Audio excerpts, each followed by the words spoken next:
आदाब नमस्कार, मैं रिदा खानम। आप देख रहे हैं सियासत टीवी पर साउथ इंडिया एक्सप्रेस। एक नज़र डालते हैं आज के मुख्य समाचार पर। भारत राष्ट्र समिति के एमएलसी के कविता आज दिल्ली आबकारी नीति मामले में ईडी के समन पर पूछताछ के लिए नहीं पहुंची। उन्होंने सुप्रीम कोर्ट का दरवाजा खटखटाया है और अदालत में खुद के महिला होने की दलील देते हुए ईडी को खुद उनके घर पर पूछताछ कर आने की मांग की है। बीआरएस नेता अर्जेंट सुनवाई के लिए सुप्रीम कोर्ट पहुंची, यह दावा करते हुए कि उन्हें एक महिला होने के नाते ईडी के कार्यालय नहीं बुलाया जा सकता और जाँच एजेंसी के प्रतिनिधियों को इसके बजाय उनके पास आना चाहिए। बुधवार को सुप्रीम कोर्ट ईडी के समन को चुनौती देने वाली उनकी याचिका पर 24 मार्च को सुनवाई के लिए राजी हो गया था, लेकिन उन्हें अंतरिम राहत देने से इनकार कर दिया था। मामला अभी भी शीर्ष अदालत के समक्ष लंबित होने के नाते कविता ईडी के समक्ष पूछताछ के तीसरे दौरे के लिए पेश नहीं हुई। बीआरएस नेता श्री श्रवण कुमार ने दावा किया कि पार्टी के पास इस बात का सबूत है कि टीएसपीएससी के पेपर लीक मामले में तेलंगाना भाजपा प्रमुख बंडी संजय शामिल थे।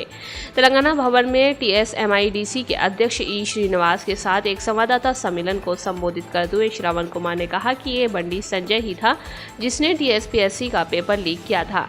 उन्होंने कहा कि ये दुर्भाग्यपूर्ण है कि पेपर लीक होने से युवाओं के साथ अन्याय हुआ। उन्होंने कहा कि भाजपा नेता साजिश के तहत टीएसपीएससी का पेपर लीक कर राज्य सरकार को बदनाम करना चाहते हैं। हमारे पास टीएसपीएससी के पेपर लीक मामले में बंडी संजय की भूमिका के सबूत हैं।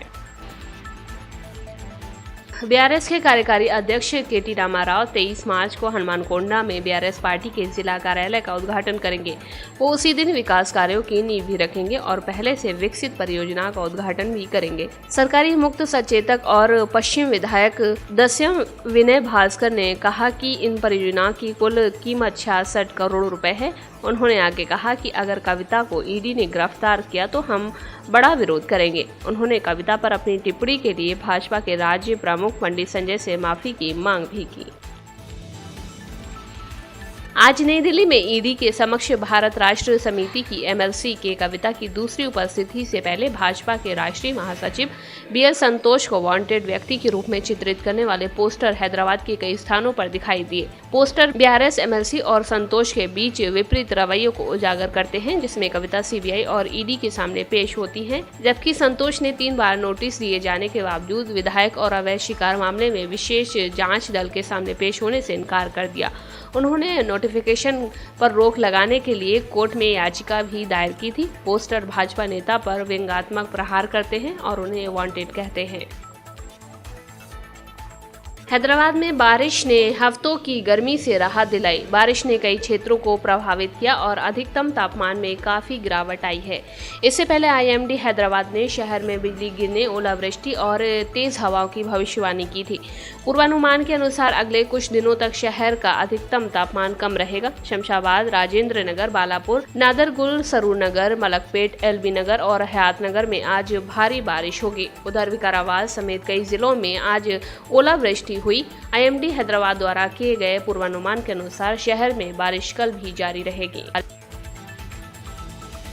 कर्नाटक और महाराष्ट्र के बीच एक बार फिर से सीमा विवाद शुरू हो गया है। महाराष्ट्र सरकार की ओर से सीमावर्ती 865 गांव में अपनी स्वास्थ्य बीमा योजना को लॉन्च करने पर कांग्रेस ने कर्नाटक की भाजपा सरकार पर हमला किया है, जिस पर अब कर्नाटक के मुख्यमंत्री बसवराज बोम्मई ने जवाब देते हुए कहा है कि वो महाराष्ट्र सरकार से इस विषय पर बात करेंगे। मुख्यमंत्री बोम्मई ने कहा कि उनकी सरकार 865 सीमावर्ती गाँव में महाराष्ट्र सरकार को अपनी स्वास्थ्य बीमा योजना की पेशकश करने से रोकने के लिए कदम उठाए, जिस पर पड़ोसी राज्य दावा करने की कोशिश कर रहा है।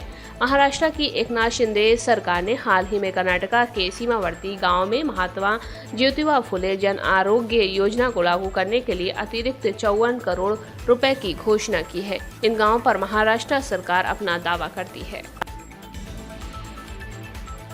सीपीआईएम के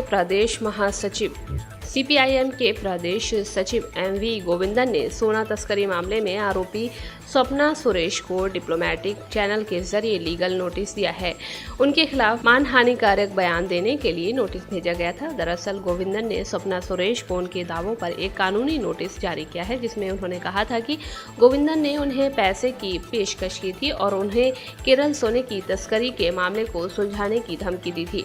एडवोकेट निकोलस जोसेफ के माध्यम से दिए गए अपने नोटिस में गोविंदन ने उनसे बिना शर्त माफी मांगने और 1 करोड़ रुपए का मुआवजा देने के लिए कहा है। स्वप्ना को 10 दिन के अंदर एक प्रमुख अखबार के माफीनामा जारी करने के लिए कहा गया है। पिछले हफ्ते स्वप्ना सुरेश ने दावा किया था कि सत्तारूढ़ माकपा ने मामले को सुलझाने और राज्य छोड़ने के लिए एक मध्यस्थ के माध्यम से उसे 30 करोड़ रुपए देने की पेशकश की थी। साउथ इंडिया एक्सप्रेस बस यहीं समाप्त होता है। मुझे दें इजाजत। बाकी खबरों के लिए बने रहें सियासत टीवी के साथ।